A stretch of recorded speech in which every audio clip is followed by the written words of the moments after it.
Assalamualaikum warahmatullahi wabarakatuh. Sugeng enjang pamirsa ketemu kalian kula Muhammad Duta ing acara Pawatos Semarang. Kelas swasta isih butuh guru PNS. Ketua Umum Badan Musyawarah Perguruan Swasta BMPS Afatoni Rodi dinten Rebo 24 November kala wingi tuwa marang kawisasanane pemerintah narik para guru PNS kang sasuwene iki bantu mulang ing sekolah Parti Belir.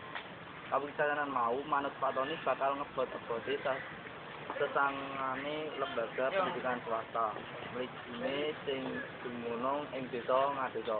Sebab 91% madrasah sarta 46% sekolah umum dikelola dening swasta. Kanthi ditarik guru PNS saka sekolah-sekolah mau, otomatis guru sing nisa bakal duweni pakaryan rangkep jalaran rasio lan murid saya adoh saka idiat. Ketua Umum Federasi Guru Independen Indonesia FGII Suparman ngimbuhi kawicakenan iku nuduhake menawa pangluwe pemerintah marang lembaga pendidikan negeri lan swasta banjinde banjiladas. Suparman sumelang guru ing sekolah negeri saya numpuk poso baline sekolah swasta melompong.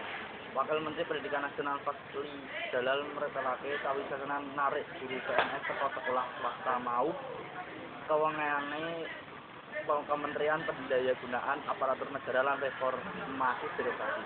Fadli bakal rembug perkara iki kanthi para daerah sebab sing paling ngerti marang kebutuhan guru ing sekolah partikuler wewengkon.